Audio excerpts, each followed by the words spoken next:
Looking to make some healthier habits this holiday season? Make sure to check out our Moving Through Midlife community over on Facebook, as we are doing a Planksgiving event where we are doing daily plank workouts. We will be doing an Advent for healthy, happy hips this holiday season, and then also have a sugar challenge, a 2-week sugar challenge that you might be interested in. Happy holidays!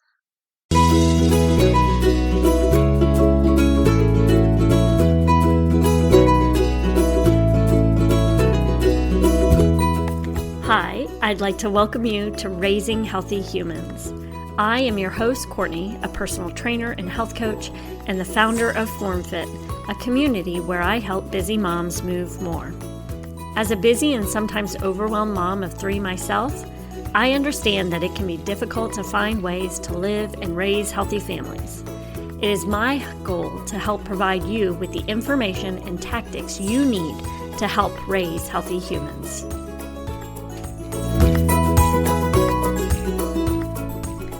Raising Healthy Humans, Episode 1.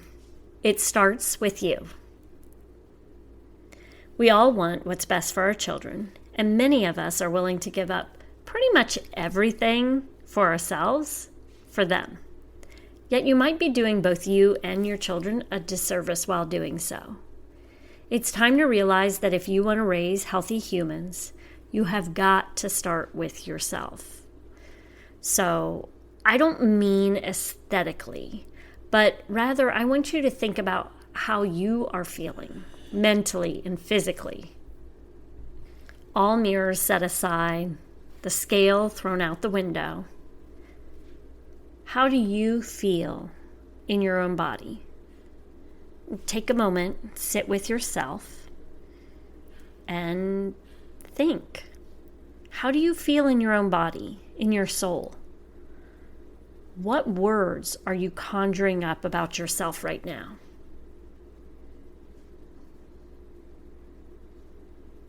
What words do you speak aloud about yourself with your family or to others?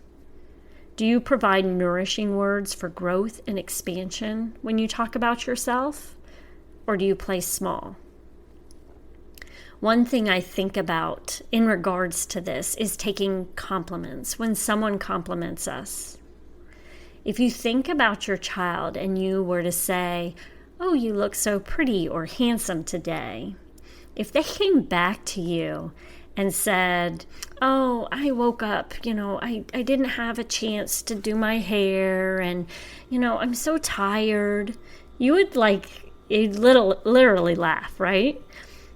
But we do this all the time. We say these things when someone compliments us. Think about what your children say when you say, "You look so pretty today." They say, "Thank you." They're excited about it. They say thank you. They receive it. They're willing to receive it. So, how are you being when other people say things to you? Or how do you speak about yourself? Also, how do you feel physically when you move? Do you feel pain? Are you achy, stiff, and tired? All of these things can be seen and felt from others, and they're making imprints on our children. So be aware of how you are moving. And again, if the words that came to mind about your movement and how you feel physically are more negative, then that's something you need to work on. And as a busy, overwhelmed mom myself, I understand it can be really difficult to figure out how to take some time for yourself. So I want to start with some of the basic things, and you've probably heard them time and time again, but make sure that you are drinking half of your body weight in ounces each and every day. And one thing I like to do to kind of start off my day is I set a glass of water on my bedside table in the evening. And when I wake up in the morning, that is the first thing I drink before I even get out of bed. So I ensure that I'm getting that first glass of water in before the day's even begun.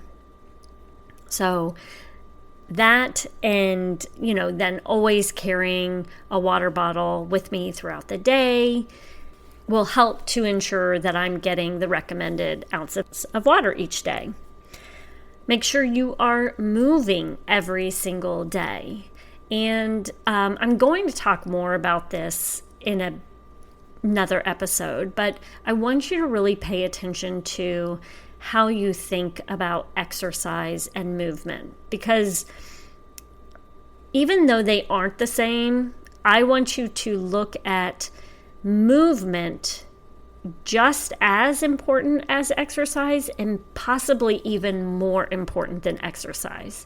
So movement is just making sure that you're getting up, you're moving, going for walks, playing with your children, doing things that keep you active. And honestly, for those people who have toddlers, that is like the definition of movement, because you're pretty much going nonstop, right? Like, you're constantly having to chase after them to make sure that they're not getting into things. They're constantly needing snacks. They constantly need to be changed. So that's the type of movement I'm talking about, making sure you're up and moving around every single day.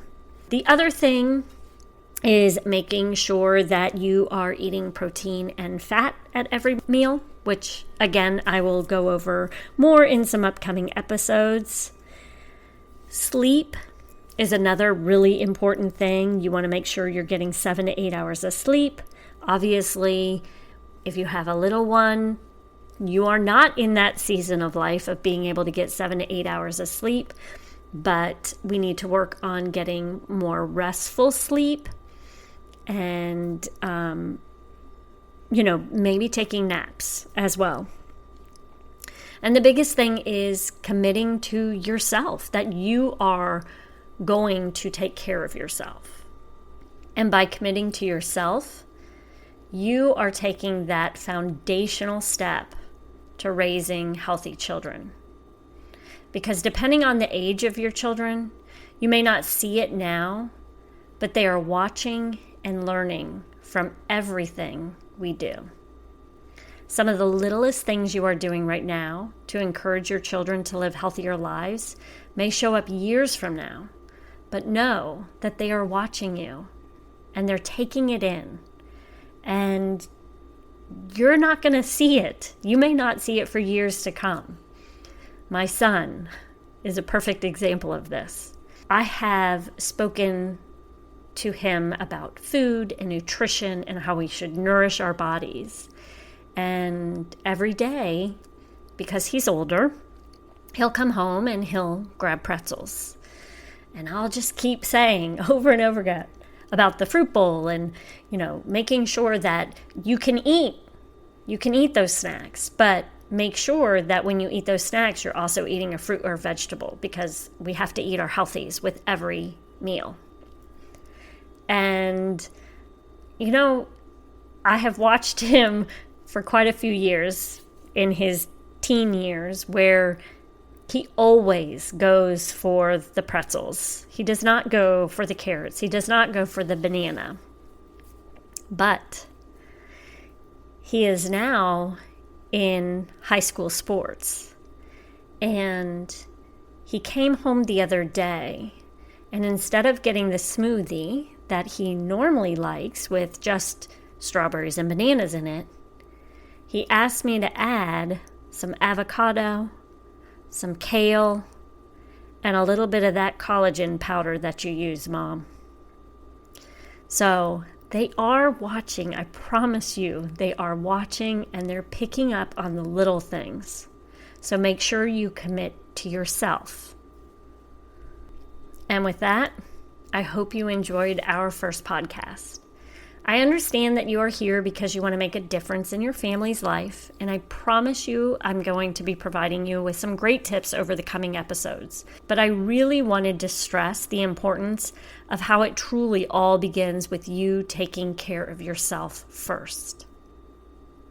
I also want to provide you with an actionable and doable tip each and every week so that you can start making strides to living a healthier life for yourself and your children. So the actionable step I want you to take in relation to this podcast is take a moment, think about how you feel in your body, both physically and mentally, and share with us, whether you join our Form Fit Mom community or you private message me or email me. Let me know, what are some of the words that come to mind when you think about that? When you think about how you feel in your body. Because awareness is the first step to lead us to making positive changes. Thank you for listening to Raising Healthy Humans. We would love for you to join the conversation over in our community at FormFit, FormFit Mom, and find us on Instagram at raising_healthy-humans. You also can find us on the web at raisinghealthyhumans.com. Make sure to subscribe to this podcast to receive future episodes, and we would love it if you shared with another mom who is looking to make a difference while raising healthy humans.